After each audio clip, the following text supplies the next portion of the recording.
Hey, how's it going, everybody? It's Ish the Power Punk Gamer here, and esports. Esports is the hottest name in sports news right now. Basketball, baseball, football, I mean, they have their fans and it gets a lot of airtime, but in terms of like the up and coming thing, people won't stop talking about esports. And on my own personal note, I play esports. I play Smash competitively for my high school.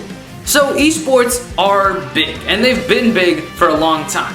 And there's two major names that come to mind when people talk about shooter esports. Fortnite and COD? What? No! Y'all read the title, y'all know what this is. I'm on Team Valorant. And I'm repping CSGO. And it's time to get this party started. Ladies and gentlemen, it's time for a face-off.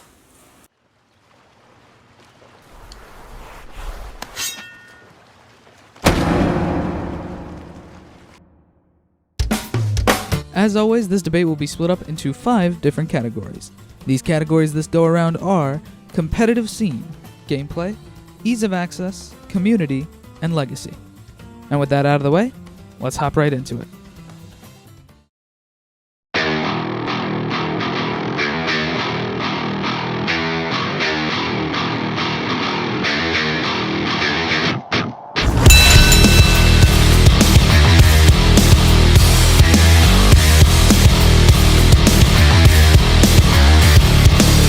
I'd honestly really like to see you try to take this category. Whoa! Slow your roll there. There's a lot to say about Valorant's competitive scene. It currently is the most watched competitive game on Twitch.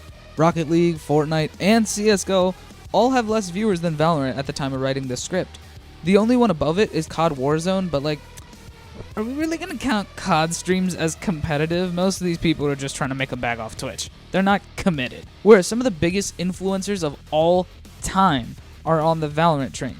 Former YouTuber turned Twitch streamer Niga Higa is primarily a Valorant player. Arguably the biggest Twitch streamer out there, Valkyrie, is a Valorant streamer. Valorant has probably one of the biggest and best competitive scenes in the game as far as early entry is concerned. Even as a high schooler on my own school's esports team, we have a Valorant team, but not a CSGO division, mainly because schools wouldn't advocate CSGO's more realistic design. Valorant's varied character-based gameplay and fast-paced watchability is what's led to it becoming the competitive game to go to if you're going to watch or even play competitively yourself. Alright, sure, I won't argue with you on Valorant's potential. It's really got some good stuff. And yes, Valorant gets a lot of Twitch views, but since when have Twitch views really meant anything? This is the same platform that banned the word simp, after all. Did you forget about that? Oh, believe me, I have not forgotten. There's a reason I'm only on YouTube. Well, YouTube has its own set of problems, but stupid things like that aren't one of them. More to the point, Twitch views aren't really a good indicator of a game's competitive scene. What is a good indicator for a game's competitive scene is, well, the competitive scene. For the longest time, and even to this day, Counter-Strike and CSGO are considered the go-to competitive games. Whenever people talk about competitive games, CSGO is the benchmark that everyone tests. It's the game that all the PC reviewers use to check their power of new hardware. It's the game that essentially created the competitive gaming scene from the beginning. Really, the only other competitive video games at the time were fighting games, and considering how awkward some fighting games are to play, yeah. When something as simple as CSGO rolled around, you bet your biscuits it was one of the biggest games out there. And still is. While I still think Twitch streams aren't a good metric, CSGO is currently pulling 75,000 viewers at the time of writing. Sure, that's not much to Valorant, but also is years upon years upon years of really high stream numbers on Twitch and on YouTube. Not to mention, Valorant likely wouldn't even exist without the backbone that CSGO created. And if we want to take it a step further, which isn't honestly even that far-fetched to say it, CSGO may have invented the modern competitive video game landscape. Heck, we even know a competitive CSGO player. My point seems to be pretty overwhelming so far. The simple fact is that without CSGO, we wouldn't really have the modern esports landscape, and so games like Valorant wouldn't even have a way to jump off. I don't think it's a stretch to call this round here. Round 1 goes to CSGO.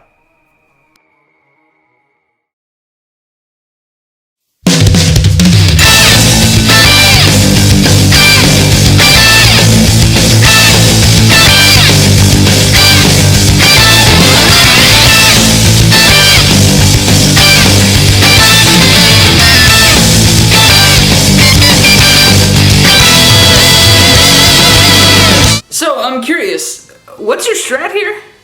My angle is fairly simple. CSGO pioneered a lot of the ideas we see today, spread across multiple games. Not only in terms of game modes, but also in terms of how the game is actually played. It feels a lot like COD, but even more stiff and real. It's a fast-paced action shooter where you really only got one job: win.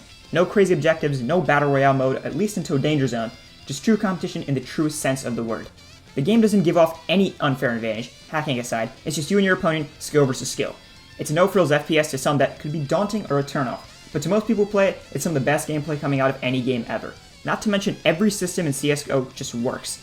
They did the whole skin-based microtransactions before it was cool and created a whole economy based around it without it getting too out of hand, unofficial gambling community aside. They made some of the best game modes with the previous CS games and only improved them in CSGO.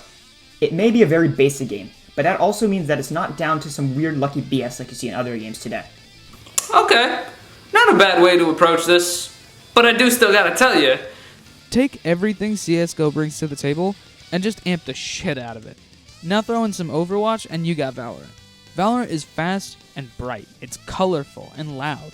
The game is probably one of the most chaotic and explosive competitive games on the market, if not the most chaotic and explosive. The cast of characters is just that, full of character, and they're all unique and fun in their own right. And that's the defining difference. Valorant prioritizes fun, which is why its competitive scene may be a little more lacking. CSGO prioritizes the competitive aspect, and for that reason, the whole game is a great comp game. But Valorant just fits the definition of a game more. The chaotic nature of the speed of the game and the random variables to it is what make the game a blast to play. And that's what's truly important about a game's gameplay. Is it fun? And the simple fact is, Valorant is more fun to play.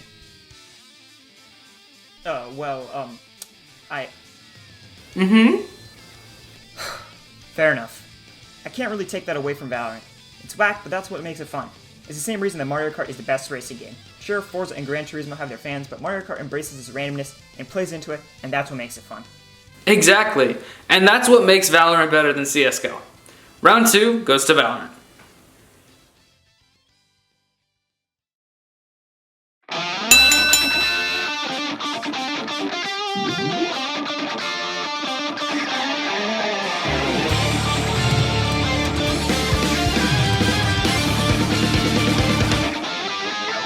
So, this is mine? All I'll say is this. CSGO has a lot of sweats and bad faith players in almost every lobby. Every single match any newcomer joins, they're probably going to get harassed by people who've been playing for a long time. So, this is mine. But at the same time, Valorant has its fair share of toxicity, and more importantly, the whole game only was on the map because it was so hard to get at first. Not to mention that CSGO has been free to play since 2018, so while Valorant is free, it's still been free for less time. So, this is mine? Yeah. Yeah, I was gonna say. Round 3 goes to CSGO. Hey, keep your chin up, kid. You might take the next round. Wait, why? What's the next category again? Let me check, Uh-oh. Oh, say less!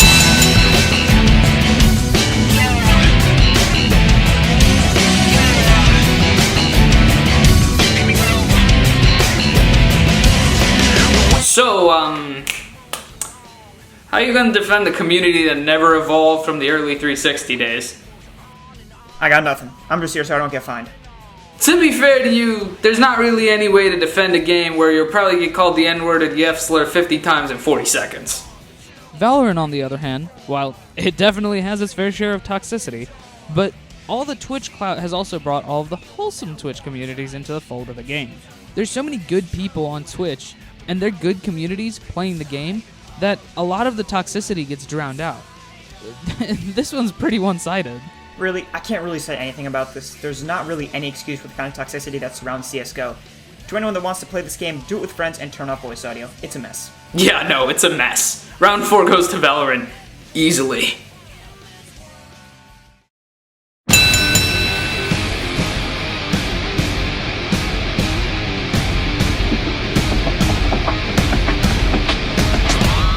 Valorant has one storied legacy. Streaming and Let's Plays have been a thing for a little while. People really caught on to the concept in the early 2010s, and it's only gotten bigger since then, to the point where one of, if not the biggest companies in the world, Amazon, bought Twitch just because they wanted an in to the gaming industry. And Valorant was the first major game to properly utilize how big the industry is. The whole game's fame is owed to its very weird closed beta that was all about watching it on Twitch, and then it's given back by being one of the biggest games on Twitch, again, now that everyone can play it for free. This was the game of the summer. Other than Fall Guys, which fell off in like 2 seconds, people couldn't keep this game's name out of their mouths.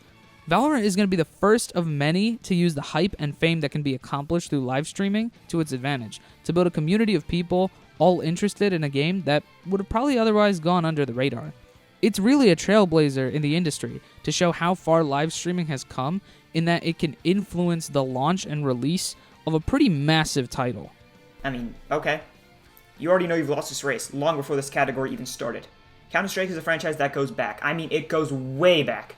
From the first Counter-Strike, which came out in 1999, to CSGO in 2012, this franchise has one heck of a legacy. CSGO is probably the earliest AME to have a massive esports following that wasn't League of Legends or Dota. The modern esports landscape owes its entire success to CSGO. Without CSGO, the events and clout that esports has gained over the years wouldn't even exist. All the Fortnite tournaments, the COD tourneys, Overwatch, even Valorant itself.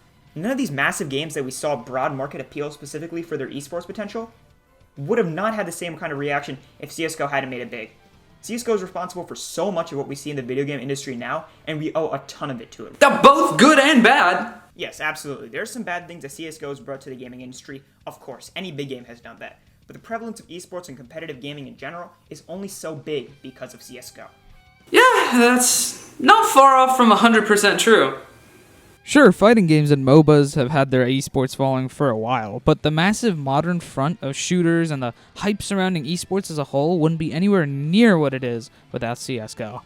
Exactly. The legacy of CSGO far outweighs Valorant's. The final round goes to CSGO, declaring it the winner. GG.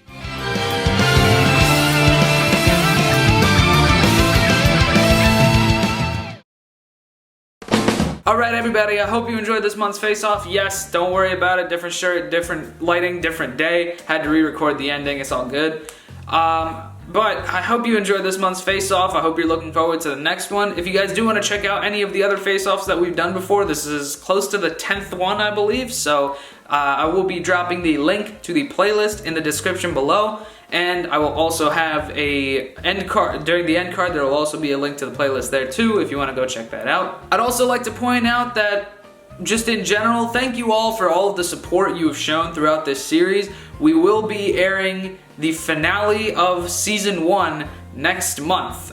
May 2021 will be the last month we do face off for Season 1. We do plan on coming back to it in the future, but that is where we will be taking a break next time. Just wanted to let you guys know in advance, that way y'all can prepare yourselves for the absolute monstrosity of a video that's going to be in terms of length. It's going to be a long one. But yeah, go ahead and prepare yourselves for that. And of course, go ahead and prepare yourselves for it by watching all of the other ones in that face-off playlist. Now I'm back to where I was. Go ahead and leave a like on the video if you liked the video, and don't you dare leave a dislike, because I know you didn't. That would be 100% cap. Go ahead and drop a comment below about how hype you were for this face-off, or if you have any other ideas for face-offs, or whatever you want to say, go ahead and drop that in the comment section down below. Go ahead and sub to the channel and hit the notification bell while you're here, that way you never miss any face-offs that we do in the future, including next month's finale. And while you're at it, go ahead and sub to Brick General. Other than the fact that he's usually wrong, I think he's a pretty good guy. Well, I'm just gonna real quick plug my stuff. Don't forget to check out my channel. It's gonna be linked in the description. You can check out all types of gaming content on there, and also make sure to join the Discord servers. We do premieres and basically all that type of fun stuff in there. Also gonna be linked in the description. And yeah, that's all I gotta say. Ish, take it away. And any and all links that were mentioned earlier will be in the description if you want to go and check those out. Go and join the Discord, as Brick said. Oh, and before I forget, go and share the face-off playlist with your friends as well. It's a pretty fun time making these, and it would be really cool if we got even more people to see them. So go and share it. And with that, that's all for this video. See you in the finale, everybody.